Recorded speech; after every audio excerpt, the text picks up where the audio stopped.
In last week's episode, I spoke about time management and being proactive versus reactive when it comes to your business. If you always feel like you're flying by the seat of your pants week to week, then this is the episode you don't want to miss. And in this week's episode, I want to chat about the steps that I take when I'm doing a complete booth flip. Let's dive into how I start with an inspirational piece and bring an entire booth together based on that one piece. If you struggle with doing booth flips, then you're going to definitely want to stick around for this one, guys. Welcome to the Rescued and Upcycled podcast with weekly inspiration, tips on trying new techniques, and overall real talk about owning your own DIY business. Now here's your host, Sonnet Ullenbrock. Welcome back to Rescued and Upcycled. I'm your host, Sonnet Ullenbrock. I want to thank you guys for joining me on my podcast. If you guys are new here, I do love to interview creatives or small business owners. And I just love talking about all things business.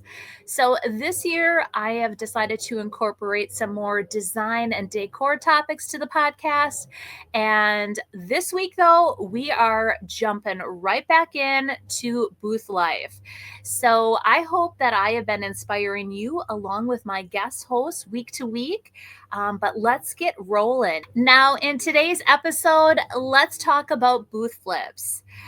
They take time and can be extremely overwhelming. I love doing them because it completely changes the look and feel of your booth. If you don't have time to complete an entire booth flip, though, I do still recommend changing items up in your booth, moving things around, even adding some small pieces or removing some pieces that have been in your booth for a while. Just these few little steps can really increase your booth sales. Also, just trying to, perfect your staging process. Creating vignettes is something I continue to strive to get better at. And I would encourage each and every one of you to do the same. Go out on Pinterest, look at different booth displays, and try to replicate the look and feel of that actual image. Break it down by what elements are in the vignette. In many cases, what I think really stops your scroll, though, is how they layer the pieces. They're staging, multiple items or adding greenery, and all of that can really help you, with your vignette and really make people stop their stroll in your booth. So you may be asking yourself, though, do I have to remove all the items from my booth when I do this complete booth flip? And the answer is absolutely no. You don't have to remove everything from your booth to give it a different look and feel. What I like to do is I like to first start with the large pieces. These are the pieces that ground your booth. What pieces do you currently have in your booth that will be staying? And you definitely need to look at that, you guys. You need to consider, have these pieces been in here for a while? Do you have multiple booths that you can take some of these bigger pieces and flip flop them around? I know that's a lot of work, but sometimes that's what it takes to get an item to sell. So I always try to remove at least one big piece that's been in there for a bit so that I can add one or two new pieces, like larger pieces of furniture.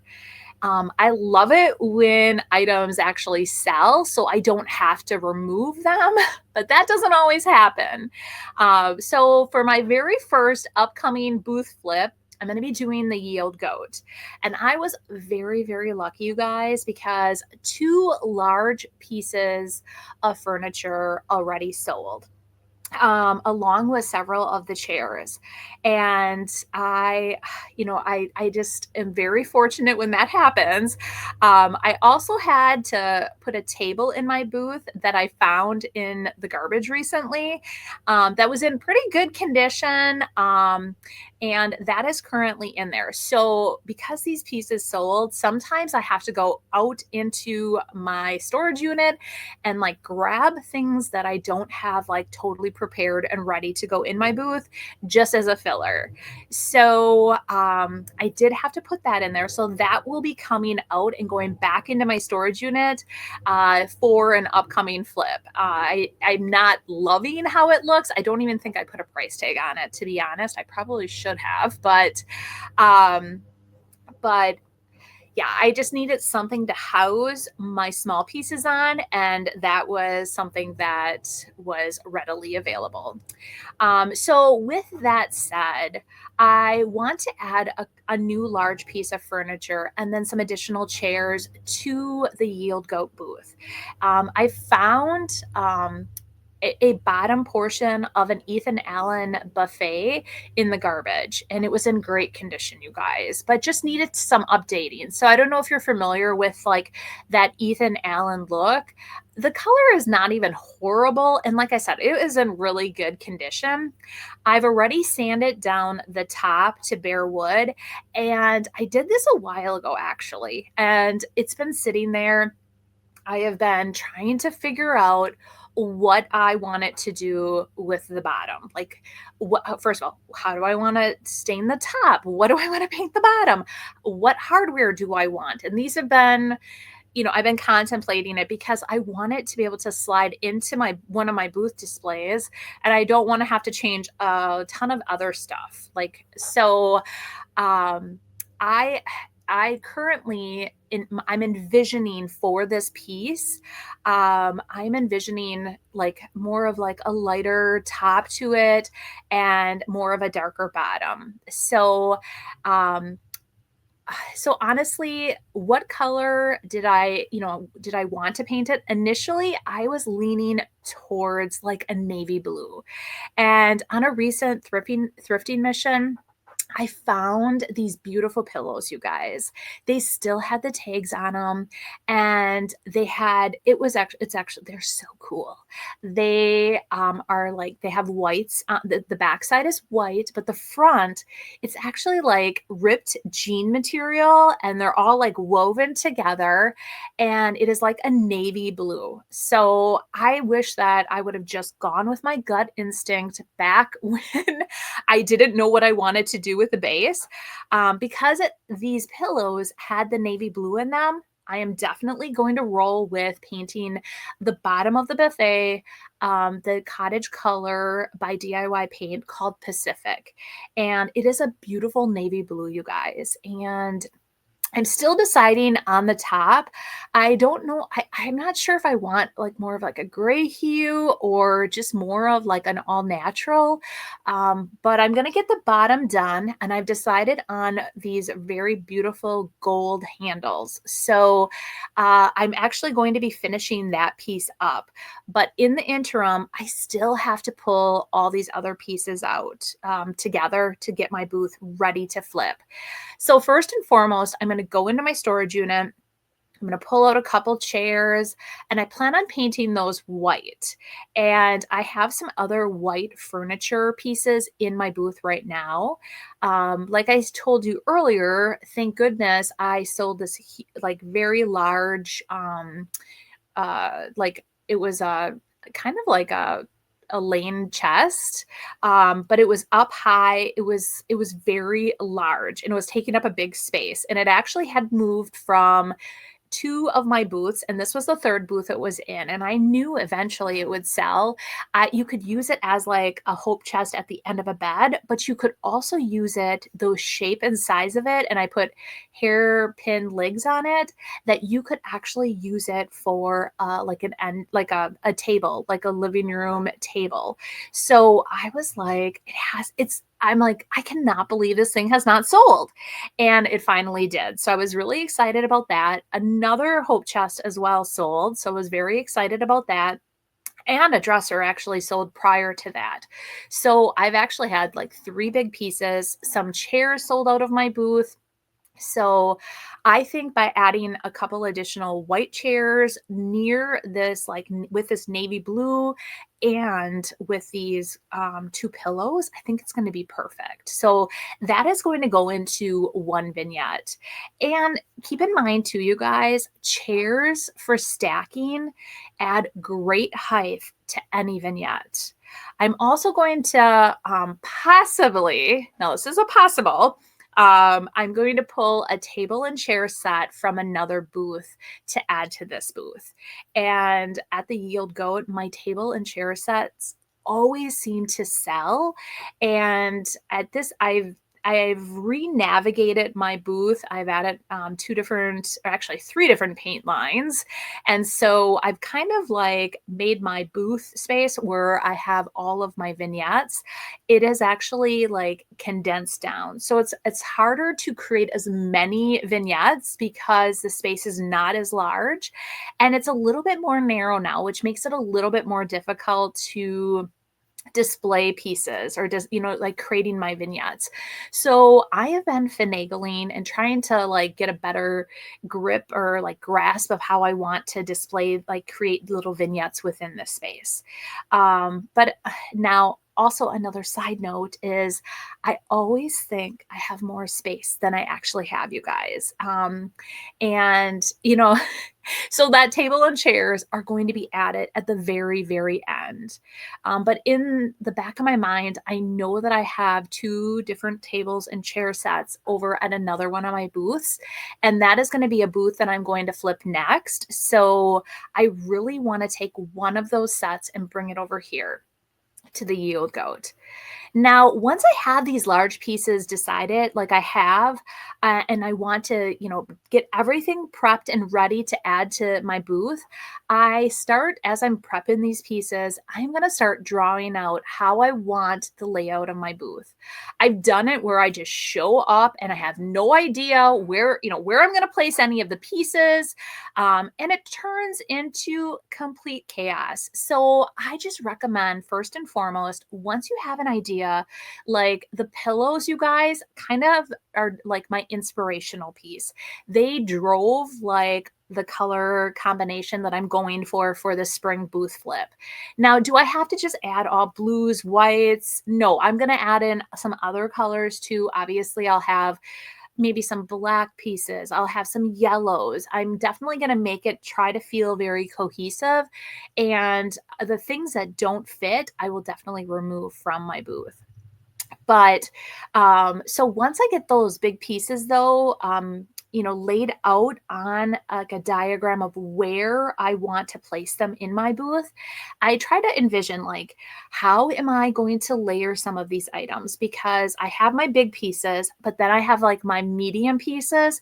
And so some of these medium pieces, I definitely need to layer or stack. And that is really going to give you height in your booth. And do I have any pictures that I want to grab out of my storage unit? So I have to try to like envision like what else I have and what I want to add to my booth now. So I start pulling together items that I've prepped and that I have ready in my storage unit.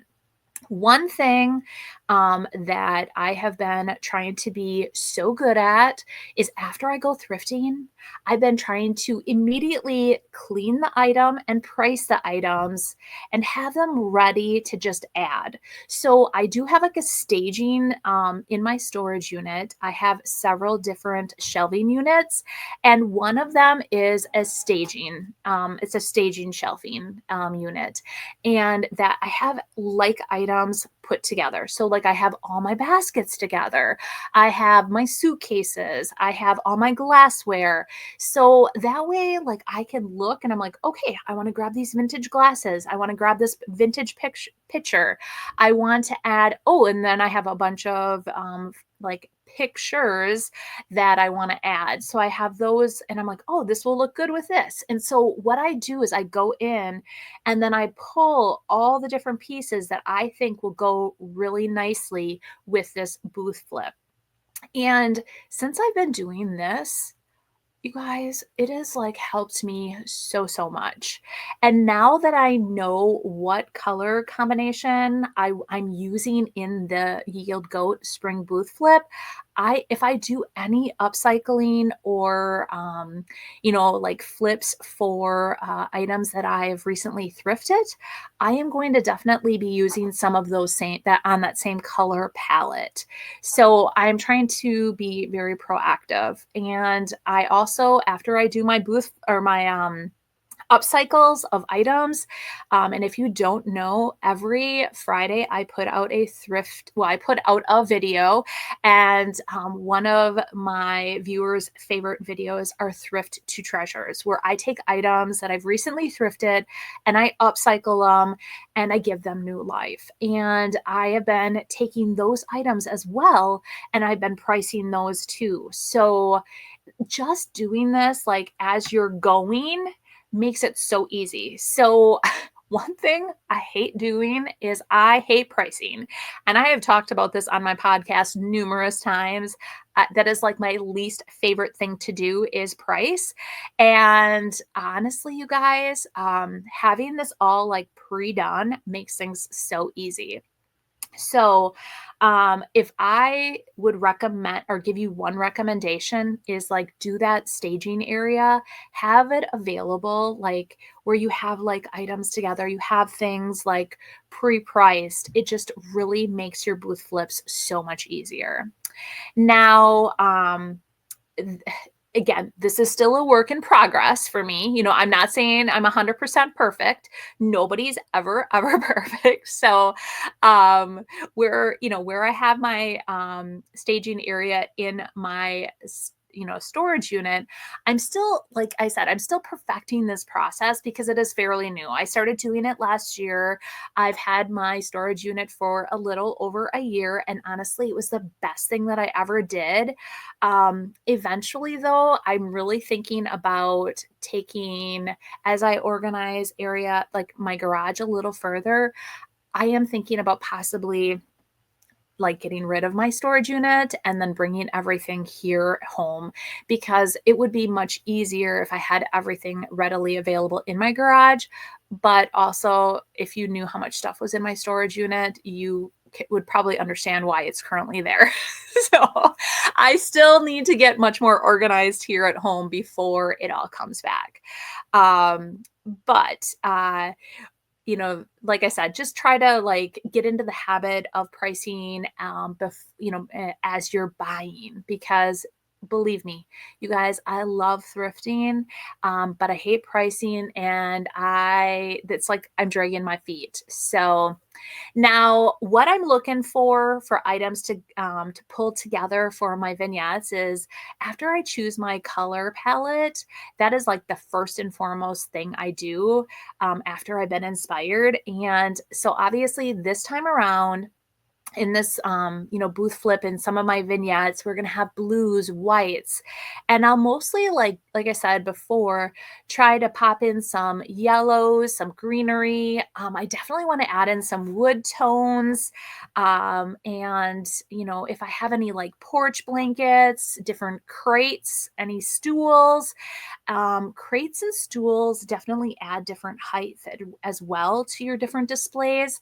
And I mentioned earlier about the glass pitchers, but I have collected some really cool vintage glasses. So I'll display those with a really cool vintage pitcher. And I'll probably have them like on a tray. So I'm always trying to envision how I want to display things and what else I need when I'm thrifting.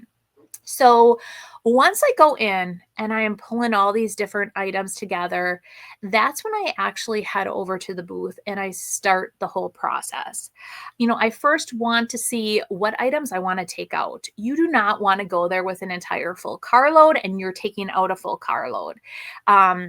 So what I do is, before I bring anything there, this I go there and I just take a scan and I'm like, okay, so are there items that I want to remove? Now this time around it's going to be probably pretty easy because I still have winter decor in there. And after I remove that, I just want to remove anything that won't go with the look and feel of this booth flip. So I know that I do always say, like, if you don't have it in your booth, it won't sell. But if you have too much in your booth, it's not going to sell either. There is not going to be a spot where a person can rest their eye. There are a couple different booths that I have seen. There is just so much stuff in there. It's like, I get it. You have a lot of stuff. You have too much stuff in there. You need to take something out so that things can sell.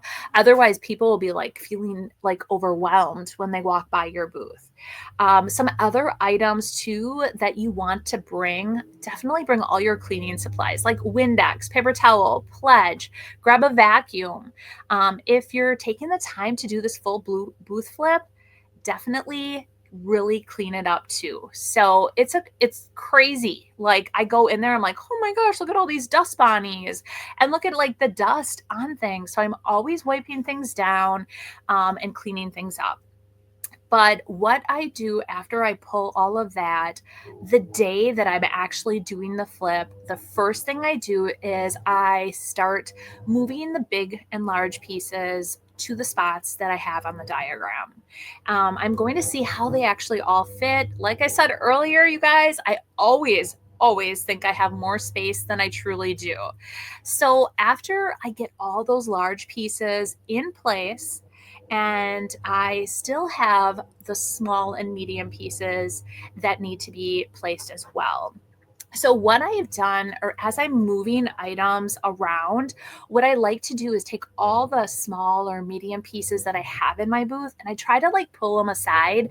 And the reason I do that is I really want to change everything up because you have a lot of returning customers in a store. You may not think it, but there are some people that continuously will shop certain like markets like that. So you want to be moving things around. And so what I do is I try to pull everything so that I can replace it in different spots and not be like, oh, this really fit good here. No, we're going to move everything around. So I like to pull everything and move it aside because this is a complete booth flip.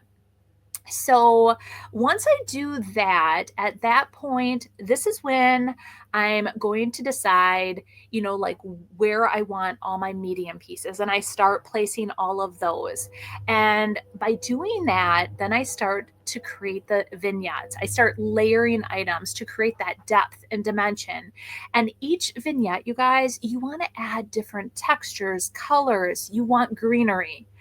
I added greenery to this vendor event that I did. Like, I had no greenery. I'm like, I have to have some greenery. I went into my over to my storage unit. I grabbed as much greenery as I could, came back, added it.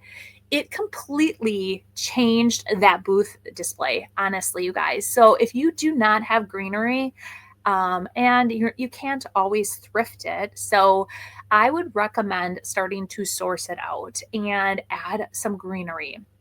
I mean, also, you need to think about when you walk into a store, how do they have their items displayed? Nothing is laying just flat on a table. No, I mean, you'd walk right by if everything was just laying strictly flat.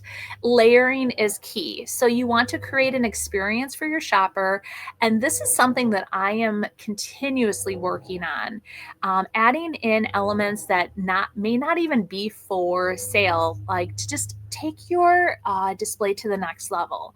So one thing that I did at Christmas was I added actually some cranberries during the holidays, just to add a little pop of red in a couple of the different booth displays. So were they for sale? No. People were worried that they were actually going to go bad. They didn't. I mean, I just, I took them, I threw them out afterwards. But it just gave like that added like holiday experience. So think about, like, for instance, like I saw in a recent booth a friend of mine's. She like shredded some newspaper and she just had some shreds sitting in like under a glass dome, and it just looks so cool with like a bird nest. So, keep in mind, like like try to up level your booth. This year, too, I am trying to put my booths closer to the top of my important list, you guys. This past year, my booth spaces had slid to the very bottom of my to do list since my business has become so busy. I've added a lot of different aspects to my business, and I felt terrible this past year that my booths were not like in the top, 5 important things. They actually were the bottom of the totem pole. Is that the saying? I don't know. They were at the very bottom of like my to-do list or like the important list. So I have made a commitment this year. I have 3 booths and I love creating vignettes within my booths. And I love like color combinations and all of that. And so I can't just thrift. Do I love thrifting? Absolutely. But I have to make sure that I'm updating my booth spaces and making an effort to do a complete booth flip and refresh at least each month, like at least a booth refresh each month. And going in there. So that is definitely something that I spoke about last year, but I'm making a conscious effort this year to do that. So, I do say this very often that nothing is ever perfect and we are all striving to be better and to do better. So, I just recommend you guys just keep on perfecting your vignettes within your booth spaces to really stand out. So, going through everything, I guess what I would, just to recap, start with an inspirational piece. And whatever that piece is, it's going to drive your booth flip. Or that's how it goes for me. I see one item and I get so much inspiration from that one item. And then from there, I pick out my color combination of what I want to do. And then I pick out my large pieces. And then I pick out my medium pieces. I pull the pieces that are just not working in my booth, and then I add the new pieces. And that's the fun part. The hard part is getting everything there. But the fun part is like creating the vignettes and like creating those displays and, seeing where everything fits perfect. So that is what I truly enjoy the most. And I hope that I've given you guys a few tips and how to tackle your next booth flip. I know I spoke a lot about like my goals for my own booth this year, but never think that, like sometimes I hear so often like, oh, Sonnet, you do so much. Sometimes things slide because I do so much. And unfortunately, my booths did slide this year or this past year. So, like I said earlier, it is going to be a definite priority this year. So, let me know, you guys, in the comments what your biggest challenges have been when you tackle your booth flip. So, I definitely want to hear that. Now, in next week's episode, you guys, I'm going to be interviewing Melanie Alexander from Lost and Found. I am so excited to chat about her new booth spaces. I think she has a couple. I know for sure one, and how she's been pivoting her business. And if you missed her recent video over on YouTube, definitely go check it out. She breaks down her earnings of 2024. So join me next week for that interview. All right, guys, if you guys are listening to this on any of the podcast platforms, don't forget to rate, review, and subscribe so you don't miss out on an episode. If you're watching on YouTube, definitely hit that subscribe button. Turn on your bell notifications so you'll be notified every time I upload a video. And let me know in the comments, like I said, let me know what you guys, what your biggest challenges have been. And if you want to, any other future topics, different businesses you'd love for me to interview, let me know in the comments. That's where I get a lot of my inspiration. All right, you guys can find me also on Instagram and Facebook at Sonnet's Garden Blooms, where I post a lot more content out there as well. So I hope you've enjoyed today's episode, and we will see you next week. Bye.